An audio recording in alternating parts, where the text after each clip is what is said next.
That means it's working. Okay, so we're going to talk about composite beam design. I'm going to act like hopefully cyberspace is back with us now.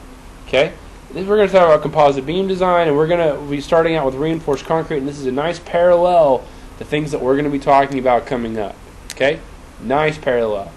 So we started out and we said the steel, we assume everything that's in tension, the concrete is cracked and goes away, and we just have ASFY. The concrete that's in compression, actually all this concrete up here is in compression. We actually disregard part of it though. We take this parabola, this truly parabolic shape, okay, and we come up with an equivalent rectangular stress block. Okay?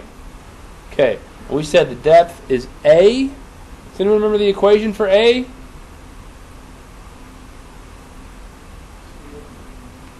Yeah. I teach it as ASFY over 0.85 F prime C B effective. B effective, right? Too bad OU wasn't. Ooh, that's another story. So, ASFY, this is the same thing you were talking about. This tells us what the depth of the compression block is. Okay? And who remembers what the value is? Anybody? Bueller?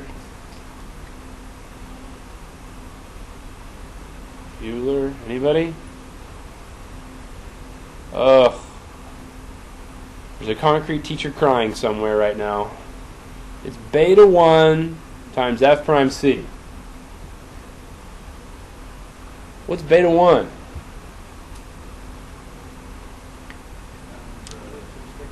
It's related to the strength of the concrete. It's 4 always?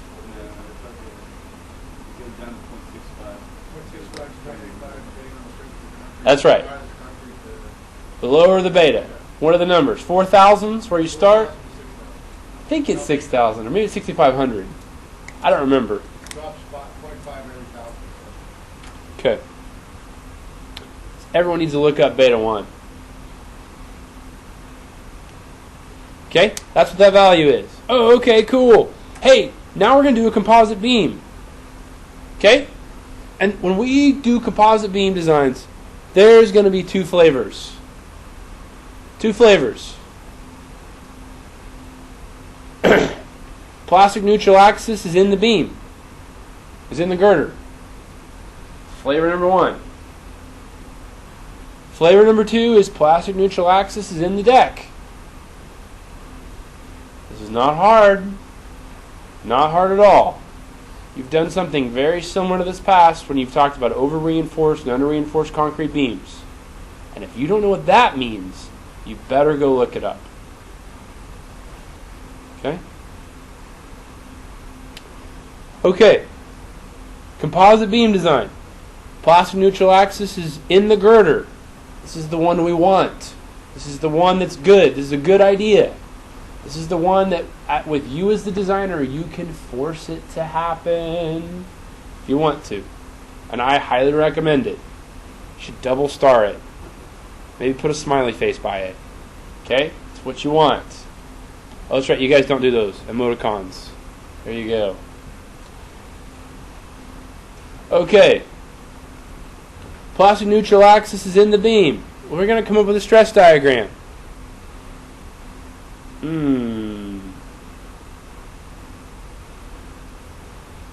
Actually, I lied to you. I lied to you. That's not the one we want. This is the one we want. I want the plastic neutral axis in the deck. At least I caught my lie. Apologize for that. Let's talk about this first one. Well, let's talk about the second one. Plastic neutral axis in the deck. Plastic neutral axis in the deck. Okay. We're going to try to come up with some kind of stress description of this. Much like we did up here. And believe it or not, it's not going to look that different.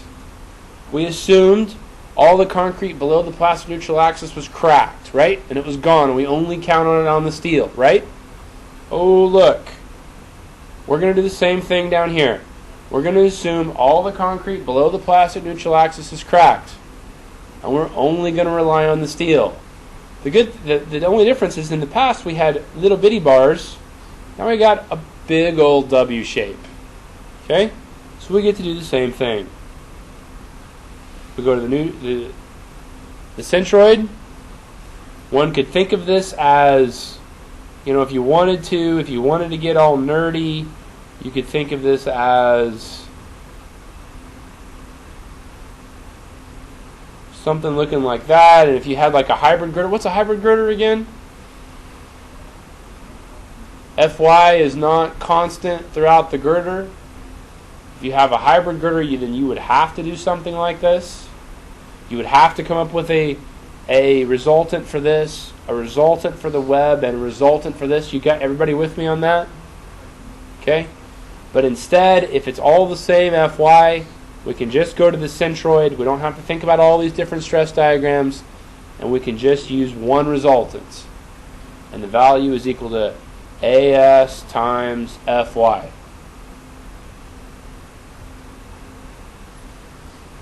You with me? Okay? What are we going to do in the deck?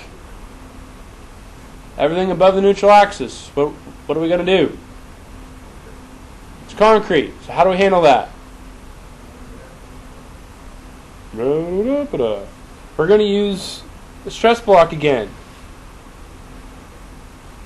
What are the dimensions? They're the same. A, and we talked about how to calculate A, right?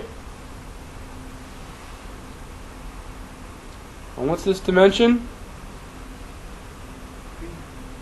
Beta 1 F prime C. Okay?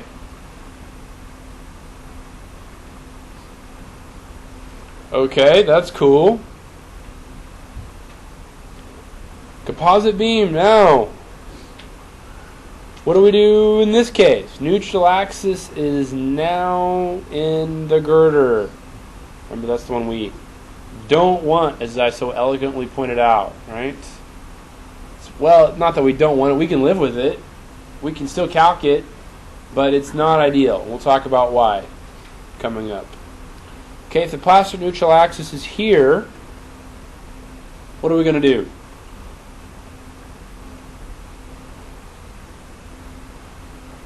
Well, you got a what?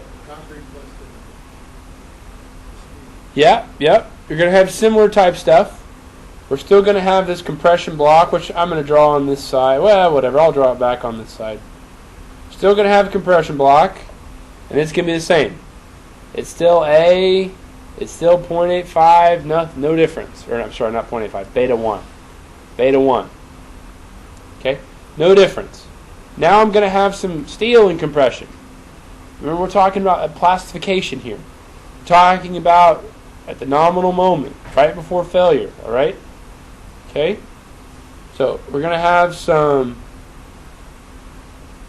Now I'm drawing this area, this concrete, the steel in compression.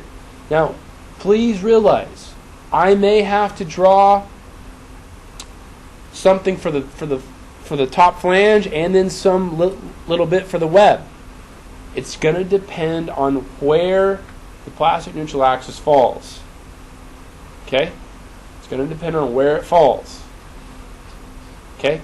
If it falls way down here, I may have a big chunk of the web, a big chunk of the top flange, and then the compression. Then the deck in compression. Okay? May happen. Okay? So now I get to deal with this material that's in tension. Well, I'm going to have a big chunk of the web. I'm going to have a big chunk of the bottom flange. I got a question for you. How do you find the moment capacity from all this?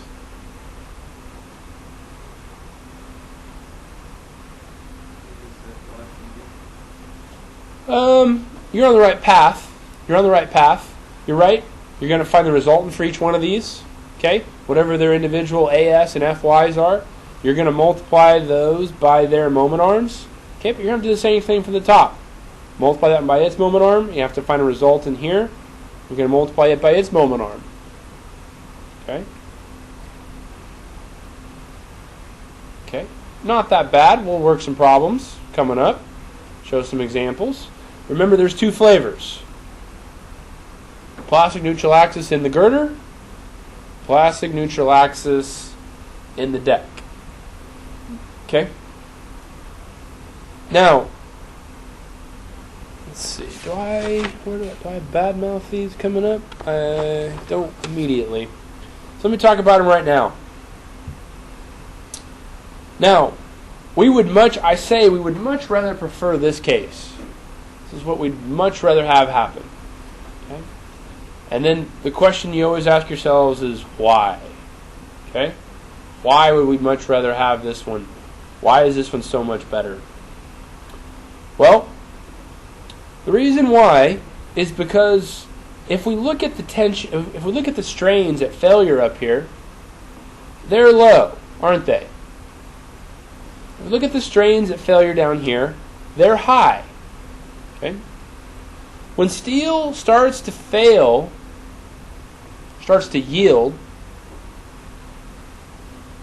is that big of a deal? Not really. It means we lose some stiffness. If we're on the stress-strain diagram, for steel, it comes up, and then it does something like that, right? It means we're on the plateau somewhere. Steel, in a sense, is really good at that. It's really ductile. It's good at taking strain. Okay? Concrete in compression. Okay, that diagram, if we drew it on the same scale, it looks something like that. Okay? Now, concrete's good in compression. We always say, oh, it's good, so good in compression. What happens when it fails in compression? It explodes. Like, boom! Explosion. Okay? So, if it explodes, that's something we would like to avoid. Because we're here, oh my God, the deck's gone, the whole thing's collapsing. It's a brittle failure. And that's what happens in an over-reinforced concrete beam. It's exactly what happens in an over-reinforced concrete beam. There's so much steel in it, the concrete actually fails in compression before the steel fully yields in tension. Okay? For all it fully yields. And you run the risk, I didn't say it's going to happen, did I? I said you run the risk of that being the controlling case in this situation. You run the risk of your compression block failing because you're asking so much more strain out of it in this circumstance. Does that make sense? And this one's way harder to design too. Okay? So, you should realize that this is now becomes a compression-controlled failure, or has the ability to become a compression-controlled failure. What that means is the concrete crushes before the steel yields. It means I don't get a lot of ductility out of my system. Oftentimes what happens is this only occurs when really, really short girders. Okay? If you're really trying to limit height, that's when this controls. There's a whole series of bridges in Texas that this is what controls, and I fought hard to get it changed, but I lost, and this is what controls behavior. You know, they're not used to thinking about ductility in Texas. You know, earthquakes are not big in Texas, right? But overloads are. Okay? Overloads are. Okay, cool. So there's two types of construction when it comes to composite constructed design. We've got something called shored construction, and that's where we have a beam, steel beam. We put up shoring towers, temporary shoring up. Okay? Pour the fresh concrete on top of it. Let the concrete reach a certain strength. Pull all the shoring towers down. Okay? If we look at the stress on the cross section, we'll find that stress, since these have Nelson studs together, okay, they have Nelson studs, they're working together, Therefore, when they're loaded, they're going to be loaded together. Now, I'm drawing the stress diagram here. The strain diagram would be constant. The stress diagram is different. How come? Anyone know? How do you go from strain to stress?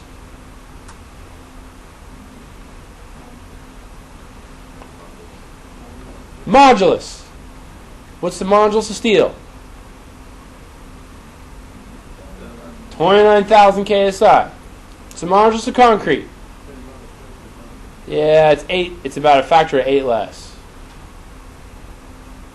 The modular ratio is about 8. It does depend, Miles, but it's around 7.5 to 8. Okay? That's why the stress up here isn't as high. That's why the stress diagram isn't constant. This has been reduced by a factor of 8. Make sense? Okay. What you need to get out of this, don't get focused on that. What you need to get out of this is that the stresses are shared across the cross-section. The deck takes stresses, the beams take stresses. You with me? What stresses are we talking about? Dead load stresses. We're talking about as soon as you knock those temporary formwork out, as soon as you drop them down and take them out of place, that's the stress in the cross-section. You with me? Okay. What happens in unshored construction? Is it different? Yes.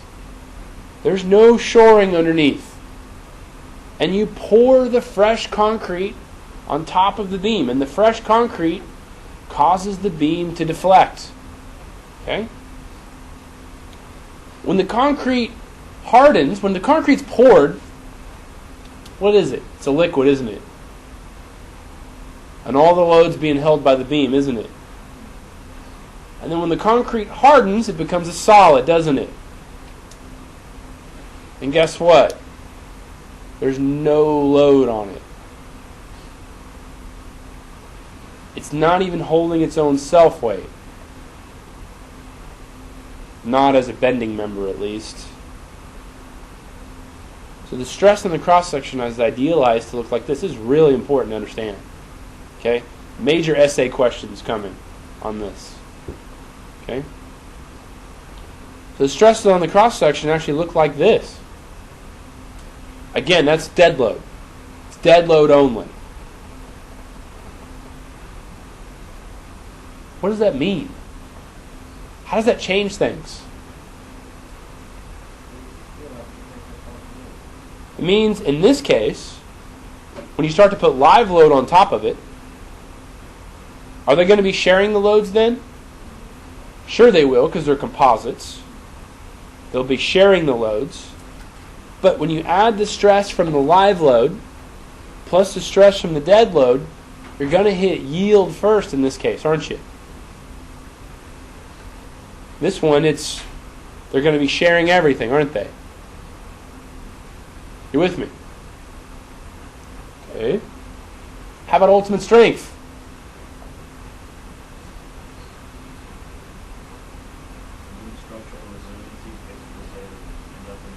They're going to be the same, aren't they? Structural resiliency says they have to be the same. Because we said the steel here was going to start yielding first, didn't we? But yield isn't death. Yield is loss of stiffness. Yield is adjustment. Okay? And when it adjusts, it will just ask other parts of the cross-section to take more load on. So what you end up getting, this graph is crazy useful and important to understand what's going on. This graph explains everything. And we'll start out with the solid line because it's the one that's easier to understand. The one that you're probably most commonly used to thinking about. That's the shored construction. That's where they put the dead load on it, and the dead load is shared by the deck and the girder. Okay? Dead load deflection is shared by the deck and the girder. And then as you start to load, they're going to have a certain stiffness. The stiffness is going to be of the group, of the deck and the girder together. And they're going to go until they start hitting yield. You with me? When they start yielding, we're going to change our slope here. Why? Because we're yielding. Because that's the definition of yields. So we start to get some yielding to occur, and then you get an ultimate strength, an ultimate capacity out of the deal. Now let's talk about unshored construction. Unshored construction, when you pull the shoring out, I'm sorry, there is no shoring. When you pour the concrete on top, the dead load on top, you're going to get more deflection. How come? What's that? All of the dead load is on the steel. So this is kind of like the EI of just the steel. And this is kind of like the EI composite. You with me? Stiffness, the slope is equal to the stiffness. Okay, now, we can live with, I guess we can live, as long as we can live with this initial deflection. As long as we can live with this initial deflection, then we start loading up the composite system. And let's notice, this is important, that the slopes are the same. Why?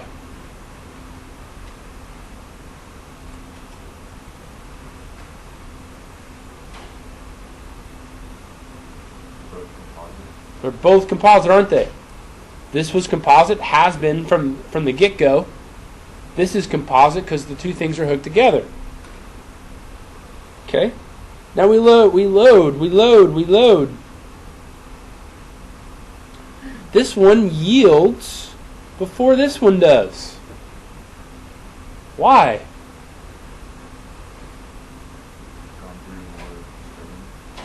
Because the steel has gone through more strain, hasn't it? At a lower live load, this one has gone through more strain. So it's going to start yielding faster. But what's the ultimate strength going to be? The same. So let's notice that we have two curves that have traced two totally different paths, yet started at the same place and ended at the same place. And what was the difference? How you poured the deck. How you shored the deck. So let's talk about some benefits, some plus and minuses of shored versus unshored construction.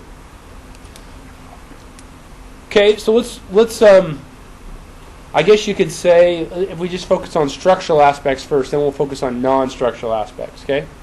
Construction aspects. There's big construction reasons why you would do one or the other. Let's talk about structural aspects. Strength. Ultimate strength, there's no difference, right? Deflection. There's going to be a difference. The unshored is going to have more deflection in it. Quite a bit more deflection in it. How about stiffness?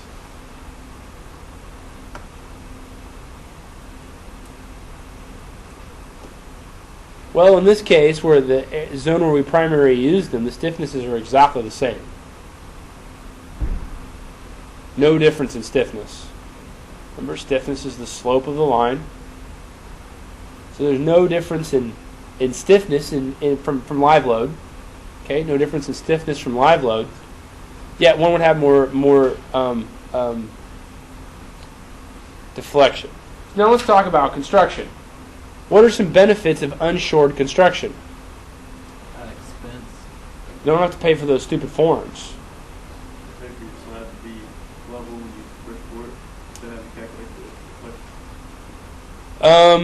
This one's harder. Well, let's see. Jacob, you're talking about something that's really important, and let's make sure we're all on the same page here. You're saying that if you want a very, very level slab, then you think you're going to get that very, very level slab. Because when you pour it, you know what you're going to get. It's going to deflect. You don't have to worry about any shoring. You don't have to worry about what the composite stiffness is going to be, how good the bond's going to be. You don't have to worry about any of those things. That's true. You end up spending more money on concrete, though, if you do that. Because as you pour, your beam will deflect. And if you're not careful on long spans, you're going to be throwing a lot more concrete in there. And a lot more concrete means a lot more dead load. And a lot more dead load means your safety factors aren't what you think they are. Okay? Oftentimes, I mean, it is very, very, very much worth the money to do calculations on construction, on long span unshored construction. Very, very, very worth the time and money. So what can you do, though, to combat that? Let's say you don't want to spend the money on the shoring. You don't want to spend the money on extra concrete. Put a camber in the beam. Put a pre-camber in the beam. So when the beam comes out to the site, it's already pre-cambered up. Ideally, when you pour it, the beam goes flat. Ideally. Close to flat. When you pour it. It depends how good your math is, how good you take into account everything. Okay? Very, very good idea to go ahead and do the calculation on this. Figure out what the deflection is on the wet, from the wet concrete. Specify that as, or the majority of that, as a pre-camber in your beam. Okay? Sure it does. But remember, structural resiliency says, who cares? It definitely puts internal forces in your beam, but we've talked about residual stresses in my classes previously. And residual stresses may change. Again, they're kind of similar to this whole system. They may change when yield starts to happen, but they don't change anything about ultimate strength. Okay? Anyone know how they pre-camber a beam? A rolled beam? If it's a built-up beam, they do. Or they can roll it. They can roll it that way. And then depending on the flange, I've even seen them heat up a flange enough and let it cool to get it to move up. It might not meet code, but I've seen it done before. Okay? I've seen it done in the field that way before. Yeah. It wasn't done that way in the shop. But I've seen it done that way in the field.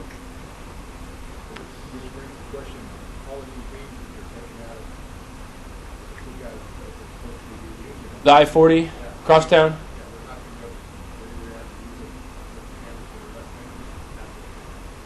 Yeah. There's talks on that.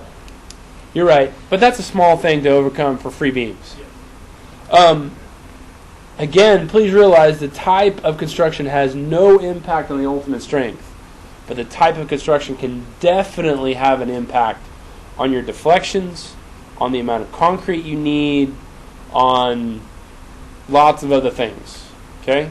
So please, please, please don't think that there is no difference between shored and unshored construction. There's no difference in strength. There's no difference in stiffness. There's a big difference in initial deflection, and there's a big constructability difference. Huge constructability difference. And if you're a contractor or a construction engineer, you're going to want to avoid shored construction every day of the week. Because you have to pay for all that shoring. You have to cycle all that shoring. You have to leave that shoring in place until you take it down. It's just a pain. Sure it is.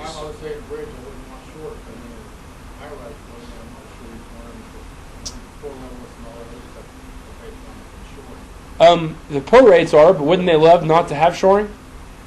Because then there'd be no pour rates.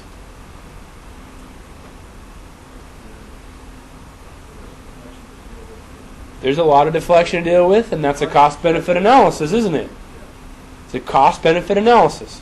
And so far, what's won the day in buildings, typically, is shoring.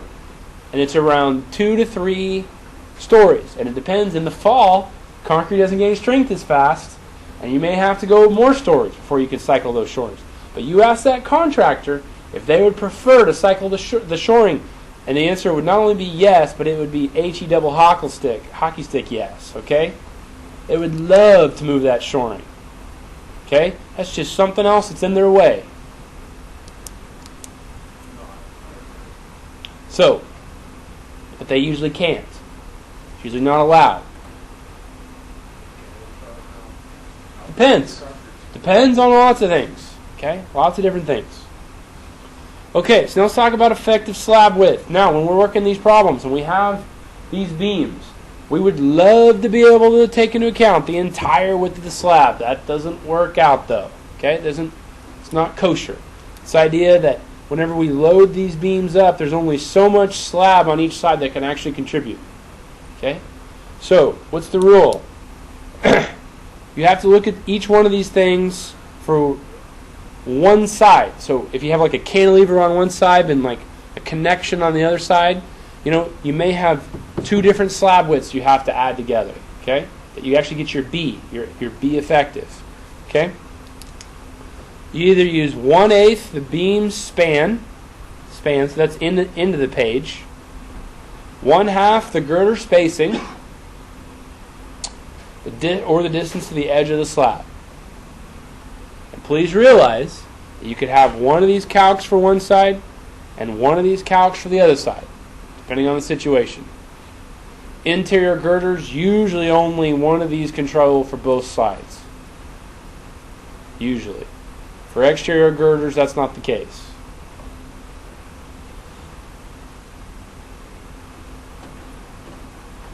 For the full effective width, use the smallest of 1/4 of the beam span. Hey, that's just two of those. The girder spacing, hey, that's just that.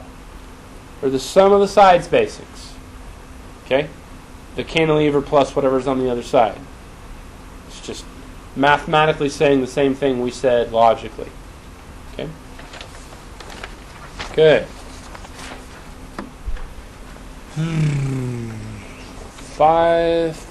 5 minutes left. Okay, I'm going to get started on this.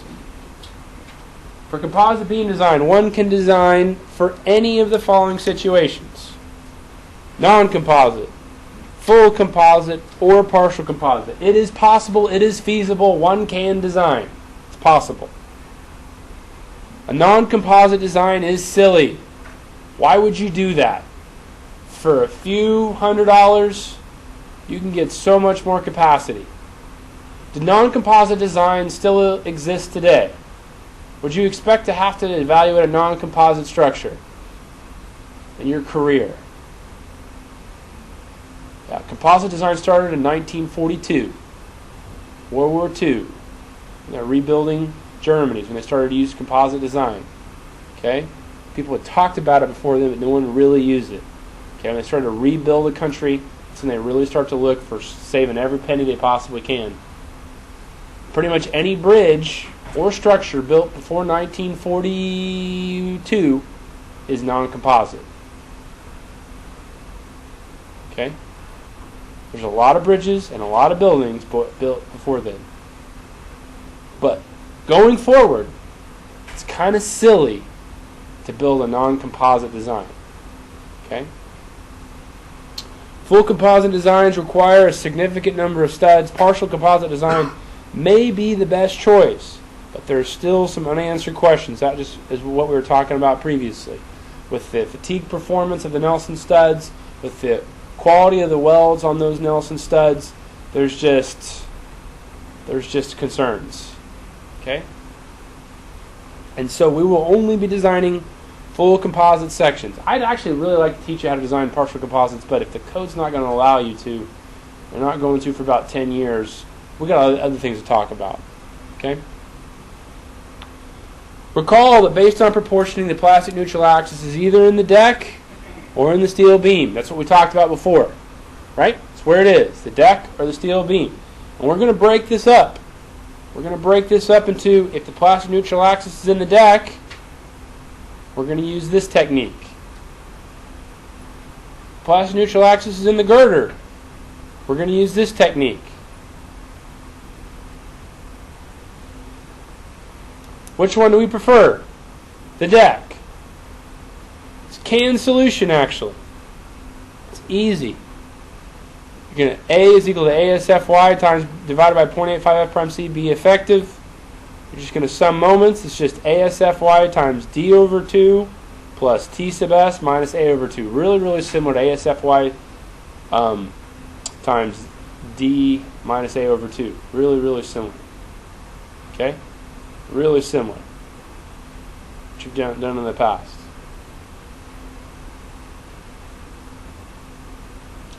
And this is going to control, this is going to happen when ASFY is less than or equal to 0.85 F prime C T sub S B effective.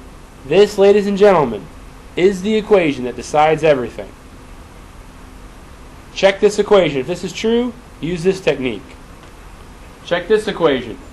If this is true, use this technique. Does that make sense? And this technique is easy. Well, not that easy.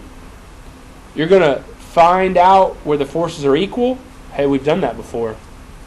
That's what we did. That's what you're going to be doing on your homework coming up. That tells us where the plastic neutral axis is. Plastify everything above. Plastify everything below. Sum the forces up about the neutral axis. Sum the moments about the neutral axis to find M sub P. We'll work an example problem like that coming up. Okay?